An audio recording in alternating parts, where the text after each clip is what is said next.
Hallo und herzlich willkommen zurück zu Detroit Become Human.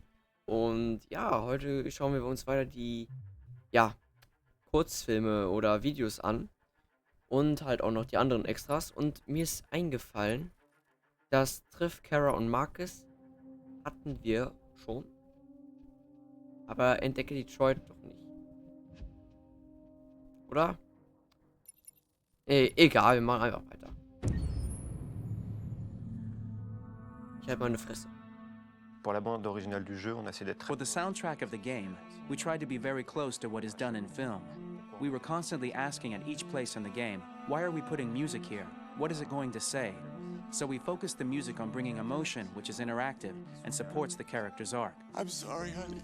I'm sorry. I'm sorry. You know I love you, don't you? You know I love you. We make games that are very narrative. We're really into interactive drama, so the soundtrack also had to go in that direction, supporting the three characters' very different stories. We really wanted three colors, three musical sound identities, and from there, having three composers made sense, since the story of Kara, Marcus, and Connor are all completely different.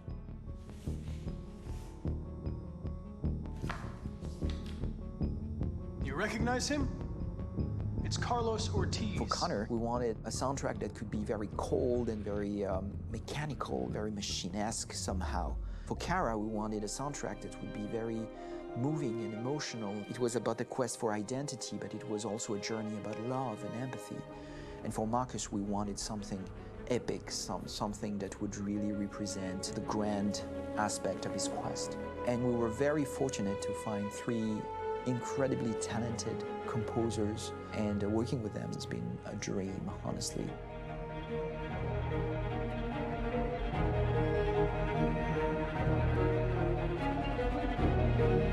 My name's Philip Shepherd, and I'm a composer and a cellist and a producer, and today we're at Abbey Road Studio One, which is my favourite studio in the world, and today we're recording the soundtrack for Kara from Become Human.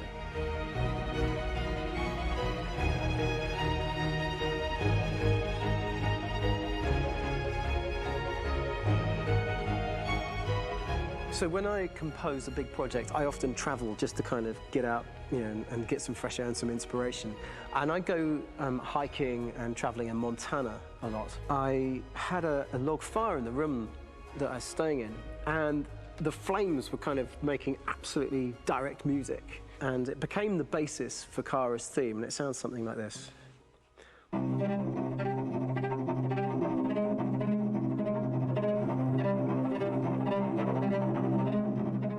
Now, over the top of that, I found a little theme that just seemed to fit over the top, which is taking Kara's name, Kara, and just using like a two-syllable motif, and it sounds like this. We're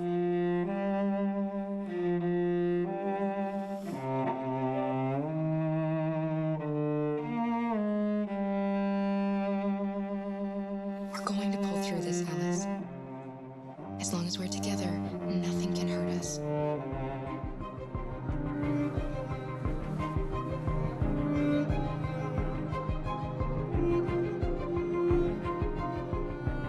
And all the time that's fitting over.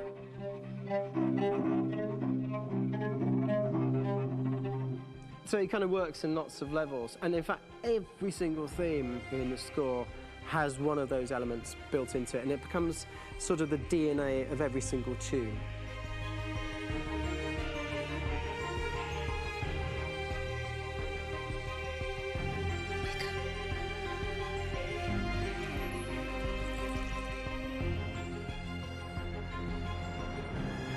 For me, writing this theme for Kara, I actually had to tap into what it feels like to be a father to daughters. I really had to tap into everything I feel about my daughters and thinking, well, if I had to write music for them and that sense of trying to protect them but also give them the freedom, that's totally where it came from. Because each composer has been given the sort of narrative responsibility for very different characters, I haven't had to sort of go into other styles. I can actually be very loyal to this particular character and sort of hopefully encapsulate her. But it means also I've suddenly become very connected to this character, And if for some reason it goes to game over early, I'm going to be mortified, you know? They're over there! Starting a new project, for me personally, it's always finding the right tone, finding the right color, I like to call it. For me, it's finding that right texture that actually sits against picture really well. One of the biggest things is I created custom instruments for Connor.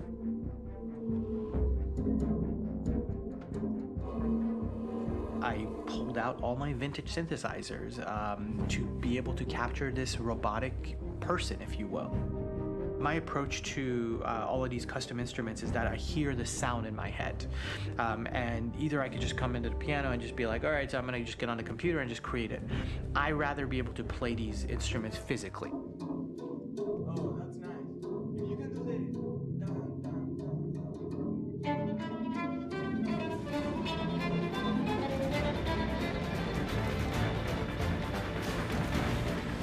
As soon as you see Connor the first time, there is a really interesting thematic idea that you hear, and that's just made out of a Moog synthesizer, but completely manipulated in multiple ways. And it's robotic. It has a little bit of an emotional to it. He's on his mission, so you feel that as well. So it just kind of gives you that cold, motionless, with a mission in hand that you kind of feel throughout the whole thing.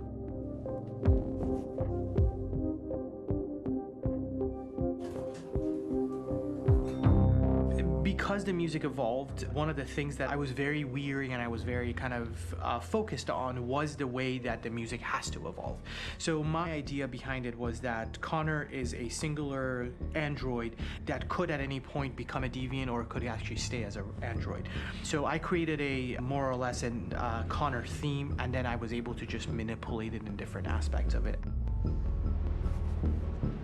Is everything okay, Lieutenant? Chris was on patrol last night. He was attacked by a bunch of deviants. I'm a human being writing for a robot, and throughout Connor's journey, he meets someone, he meets a partner. So how do you deal with a robot feeling? And I've met a partner that I'm gonna work with, or all of a sudden he sees a dead body. Does this robot have an imagination? Does this robot have a feeling? And if yes, how do you translate that into non-emotional music? So basically at any point I was just like, I can't do this, and then I just do it. property was damaged and fires continued to rage in several major districts across the city. Some people are asking, have androids become a threat to our security? When I first started really digging in on Marcus, the one thing that I really try to capture was the transformation process. You know, Marcus is this android that evolves over the course of the game and really goes from kind of figuring out that he's more than just an android. You know, he's starting to develop kind of a human soul in a way. Try to imagine something that doesn't exist, something you've never seen. Now concentrate on how it makes you feel and let your hand drift across the canvas. The other side of Marcus that I really latched onto was that he almost became a savior for a lot of the other androids in the game. So when I started developing the theme for Marcus, I really made it like a church hymn.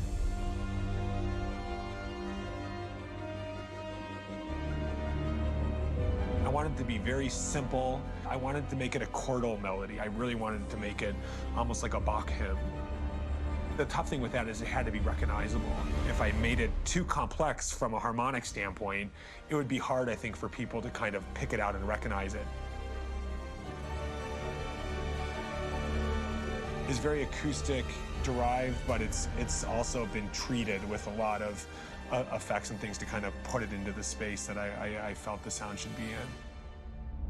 It can be beautiful, it can be haunting, it can be extremely powerful from an action standpoint, and I'm really happy with the way it turned out.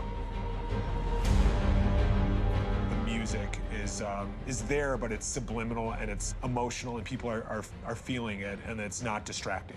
And that's tricky with a game like this, where you have to have a lot of ins and outs like that, where the music kind of has to get in and out of these moments. This is a war we're fighting with the humans. If we fail, they'll destroy us. I think the game's been put together so well where I just wanted to make sure that I wasn't ruining the emotion.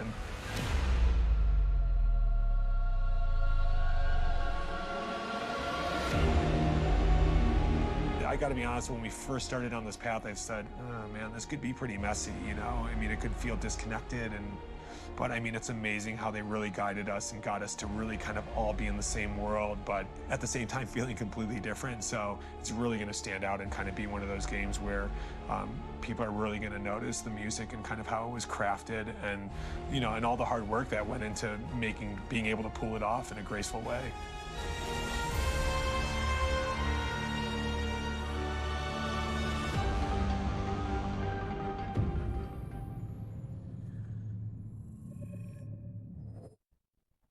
Also, jetzt haben wir die schöne Melodie gesehen und Chloe haben wir schon gesehen.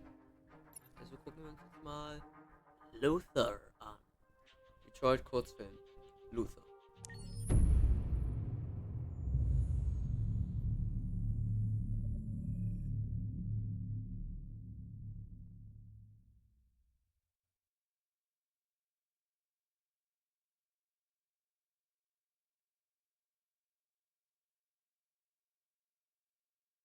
Hold on, just a little while longer. Hold on, just a little while longer. Hold on, just a little while longer. Everything will be alright. Everything will be alright. Fight on, just a little while longer.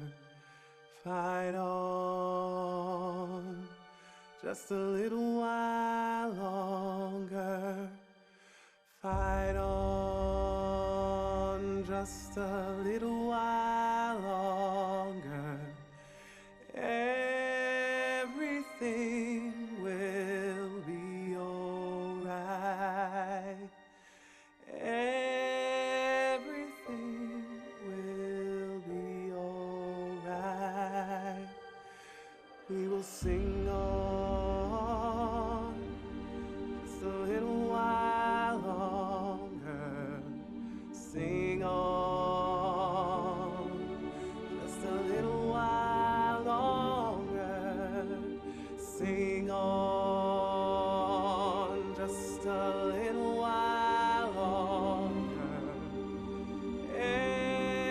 Everything will be alright.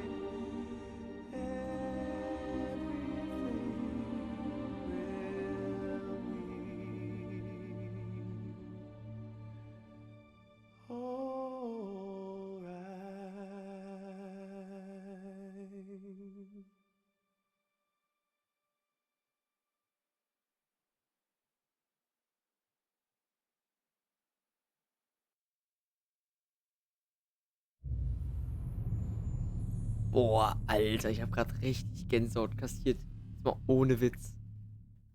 Oh, Alter. Oh, das war irgendwie krass. Ach, jetzt gucken wir uns Detroit Kurzfilm Slatko.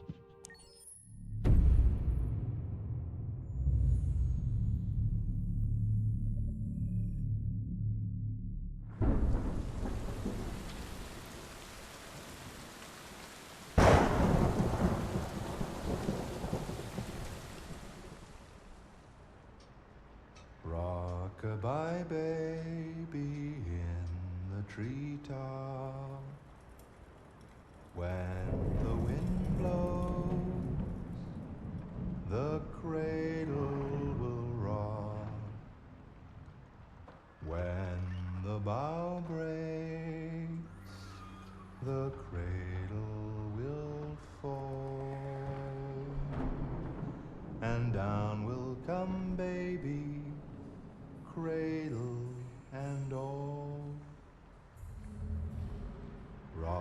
Rock-a-bye baby in the treetop. When the wind blows, the cradle will rock. When the bough breaks, the cradle will fall. And down will come baby, cradle and all. Rock-a-bye baby in the treetop. When the wind blows, the cradle will rock. When the bough breaks, the cradle will fall. And down will come baby, cradle and all.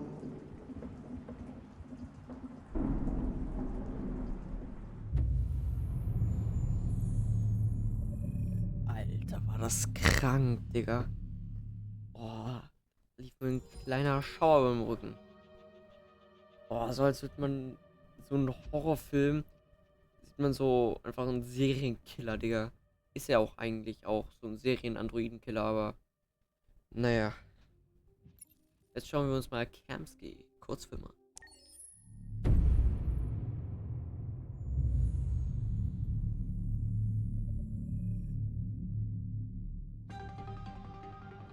In the space of a few years, androids have completely transformed the world in which we live.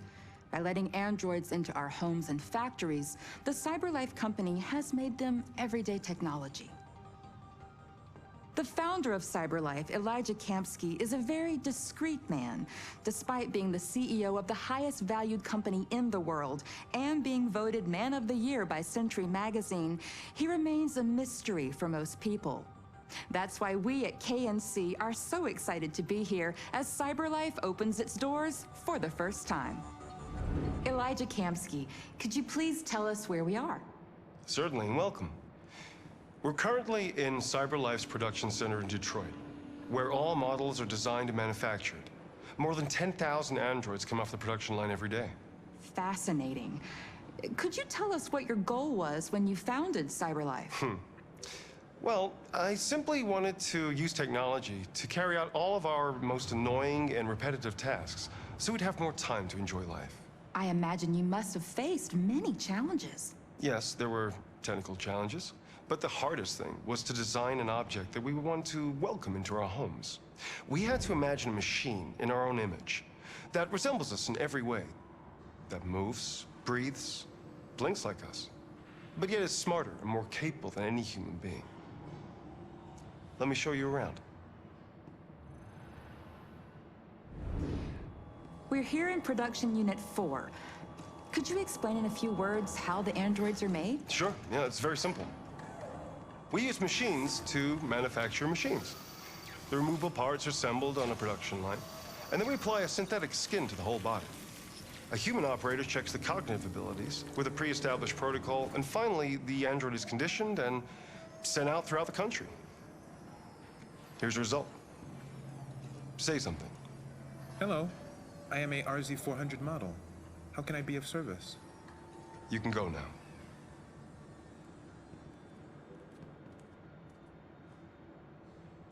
Our androids are already replacing humans in many fields. For example, they represent more than 80% of all university professors and 63% of all medical staff. Tomorrow they'll replace our soldiers, and who knows, maybe one day, our leaders, to make the best decisions in humanity's interest. Come on. Replacing humans with machines has led to record unemployment of 28%. What do you think about the situation? Okay. The first steam engines also caused an increase in unemployment. But no one today would imagine turning back the clock. Artificial intelligence makes everyday lives easier. Nothing can stop progress. What's happening here is inevitable. These days, more and more people choose to live with an android rather than another human being. Does this development worry you?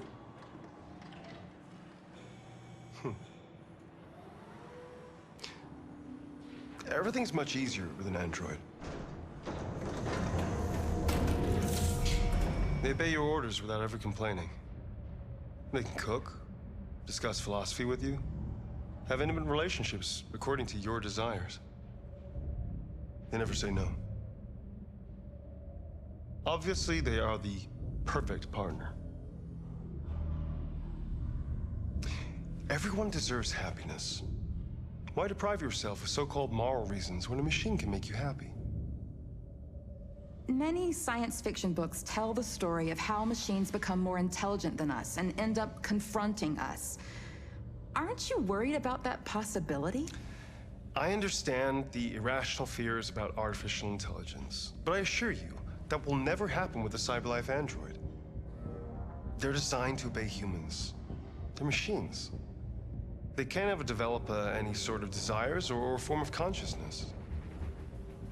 Are you sure? I'm absolutely certain. You can trust me.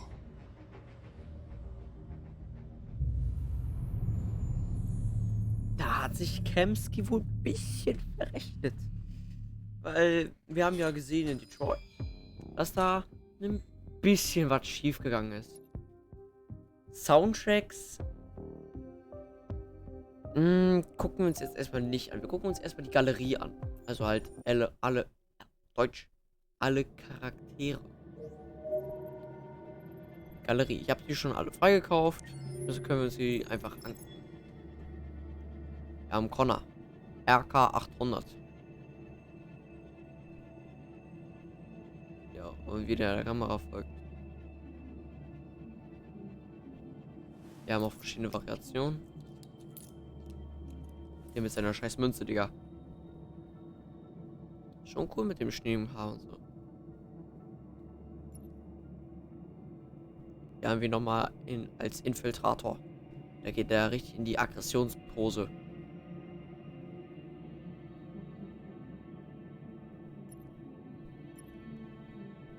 Als nächstes haben wir Hank Anderson. Ja. Also am meisten sind halt also ich fand die Szene so geil, Alter, wo er halt einfach so Connor die ganze Zeit beschimpft hat, so Arschloch. Und so, Digga, fand ich geil.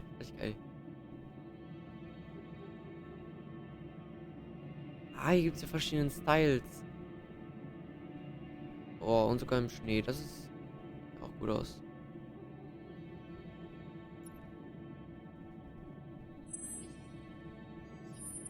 Okay, das hier kann ich mich nicht daran erinnern, dass er das getragen hat. Vielleicht könnt ihr euch erinnern. Hallo, Kara.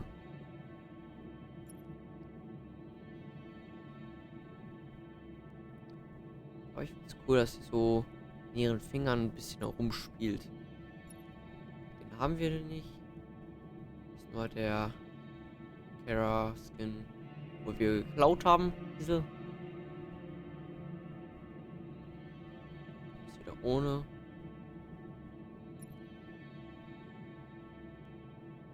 Und hier sehen wir sie halt im Finale, will ich jetzt mal sagen. So mit den Haaren und der Kleidung, die sie vorher noch nicht anhatte. Und hier haben wir Kara ohne Skin, also ohne Haut. Sehr creepy, nicht wahr? Als nächstes haben wir Alice. Ich bin ehrlich, in der ganzen Story fand ich Alice richtig... Es war süß, die Beziehung zwischen Alice und ja, Kara, aber ich fand's halt langweilig irgendwie. Da fand ich halt Connors und Marks Geschichte viel aufregender. Hier haben wir auch die geklauten Sachen. Ich fühle mich immer komisch, wenn, ja, kleine Kinder irgendwie, zum Beispiel wenn da Kara halt Alice ausgezogen hat, das war immer sehr komisch. Da hatte ich kein gutes Gefühl dabei. Jetzt haben wir Lufa, den Fleischriesen, Metallriesen. Ihr wisst, was ich meine. Hier mit Jacke. Und hier wieder ohne. Und hier einmal ganz ohne. ohne Haut. Aber ich glaube, die haben keine Geschlechtsteile. Das sieht einfach nur so aus. Egal. Moment, Variationen gibt es. Im Regen wahrscheinlich. Ne? Und im Schnee. Nur im Schnee. Ah ja. Todd. Ja. Ich muss dazu nichts sagen. Und hier nochmal, wo wir ihn am Bahnhof getroffen haben. Hier ist die Rose. Ich dachte, sie hat noch andere Kleidung an. Da haben wir ihren Sohn. Ich habe vergessen, wie der hieß. Hieß der auch Josh? Keine Ahnung. Marcus. Hallo, Mr. Grey's Anatomy. Hier ist er bei Alter, ich kann kein Deutsch mehr. Hier ist er bei Alter. Karl zu Hause. Und hier ist er richtig demoliert. Da fehlt ihm ein Wasch. Und an seinem Rücken sieht auch nicht so gut aus. Hier erkundet er gerade, wie es aussieht. Jericho mit seiner Taschenlampe. Oh, hier ist der feine Herr in seinem Anzug. Steht hinten irgendwas drauf? Einfach nur ein geiler Anzug. Hier ist er. Ja, hier ist er halt so ein Putzdruide. Und ich habe mich halt ja gefragt, warum es keine Androiden gibt, die aussehen wie Marcus. Und da habe ich mal durchgelesen, dass Karl war ein Kumpel von Kemsky, also den Entwickler von Cyberlife, und die haben ihm halt einen Prototypen gegeben. Und rat mal, wer dieser Prototyp war. Genau, Markus. Hier ist das. Ah, hier haben wir. Ah, da haben wir demoliert ein bisschen. Okay, nicht demoliert, wir waren eigentlich ganz friedlich, haben wir unsere Nachricht gezeigt. Hier war bei der Demonstration. Und hier war das Finale. Hier sind wir richtig dreckig. Hier haben wir Karl. Ein netter alter Mann. Ich mochte ihn wirklich sehr gerne. Ich mag ihn sehr gerne. Hier ist North. Der Erotikbot aus dem Eden Club. Ja. Wir gucken uns hier einfach nochmal schnell die Variation an. Weil so viel gibt es da eigentlich auch nichts Neues. Die sehen halt einfach nur alle meistens andere Kleidung. Simon. Nochmal Simon. Nochmal Simon. Hier ist Josh. Hier haben wir noch einmal Josh. Hier ist Amanda. Ich weiß jetzt nicht, ob das eine Halskette ist. Oder ein Armreif. Aber sieht auf jeden Fall interessant aus. Also, wann hat die denn verschiedene Kleidungen? Gar nicht gesehen. Und hier ist Kamsky. Arschloch vom Dienst. Da haben wir nicht Charakter. Hier ist unsere Präsidentin, die sehr, sehr sprunghaft war. Weil erst war sie halt so voll, nee, Digga, Androiden sind doch keine Lebewesen. Und dann so, ja, okay, wir sind doch Lebewesen am Ende. Komisch. Hier ist unsere, ja, Chloe aus dem Ladebildschirm. Hier ist der fast zerdepperte Android. Lieutenant Arschloch 1. Der Typ. Ach, der. Haben wir Eierkopf. Lieutenant Arschloch 2. Lieutenant Arschloch 3. Haben wir ja die Dreier-Serie. Und alles Polizisten. Warum müssten eigentlich... Hallo Carlos, du Fettsack.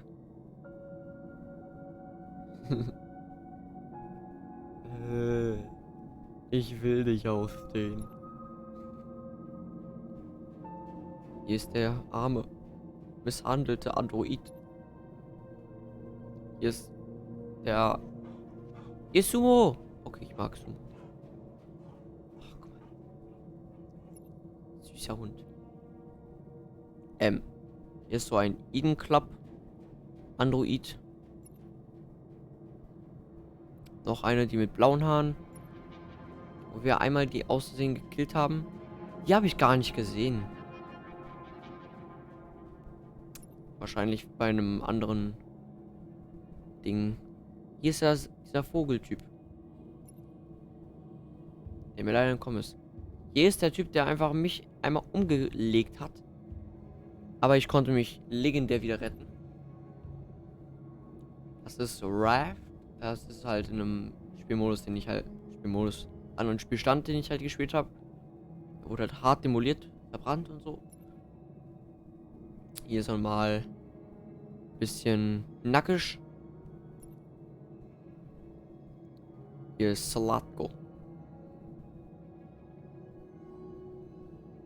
Arschloch, mag ich nicht. Und hier ist dieser Bär. Ich mag den Bären. Aber mir ist gar nicht aufgefallen, dass denen da unten was unterhängt. Aber ich dachte ernsthaft, dass der Bär, wenn ich den freilasse, dass der halt Slatko vernascht. Aber war wohl nicht so. Hier ist ein eingefrorener. Hier sind mehrere Jerrys, ja. Hier ist nochmal ein Jerry mit Anzug. Hier ist ein naggischer Jerry. Ah, das war der Busfahrer. Der andere, der im Laden war, der Hotelmitarbeiter. Ah, das war der Typ, wahrscheinlich der geschlafen hat. Das war der Typ, der seine Parolen gemacht hat. Ähnlich. Oh. Da haben wir das erste Arschloch, was kein Polizist ist. Die mochte ich auch. Warte, wie hieß die nochmal? Lucy. Guck mal den Kopf hinten an, Digga. Bam, Alter. Richtig geil. Phyllis. Das war der Typ, der uns Jericho gezeigt hat. Aber wie dämlich ist das denn, dass sie die einfach demolieren? Hier ist die Nachrichtensprecherin. Anders hart gelangweilt guckt. Hier ist der andere Nachrichtensprecher. Oh, und noch einer. Hier ist der Helikoptertyp. Ah ja, ah. Und hier kommen wir zu den Army-Arschlöchern. Und das ist ein Android. Warte. Nö. Nennen wir nur Polizisten. Hier ist ein Tatort-Typ. Keine Ahnung. CSI-Officer. Security-Wachmann. Ah, den Typ haben der Typ, das war doch der in diesem Tower, in diesem Fernsehtower. Hier ist noch so ein Polizei-Arschloch. Warum sind eigentlich alle Polizisten Arschlöcher? Hier ist ein Army-Arschloch. Hier ist ein Android, den wir gerettet haben. Da ist noch ein Android, der uns verpfiffen hat. Und hier sind... Jetzt kommen eigentlich die Androiden, die man eigentlich die ganze Zeit im Spiel gesehen hat. Luther, dich habe ich eigentlich noch einmal gesehen. Das musst du nicht so tun. Okay. Ah. So, das sind diese verschiedenen Variationen. Diese großen waren wahrscheinlich gut für schwere Handarbeit. Was waren die Abweichler, die sich wohl versteckt haben? Echt Security, Digga. Secret. Hier ist wieder so ein Eden Club Typ.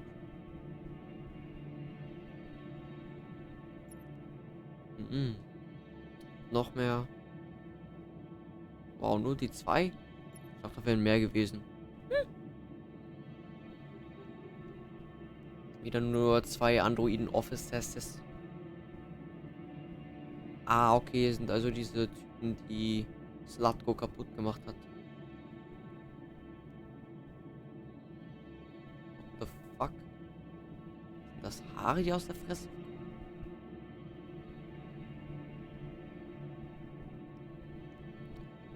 Der Typ, sein Gesicht ist irgendwie verwaschen. Und sein Rücken, der sieht auch nicht mehr so gut aus. Kritisch. Hier sind noch mehr. Die sehen aber auch nicht mehr so gut aus.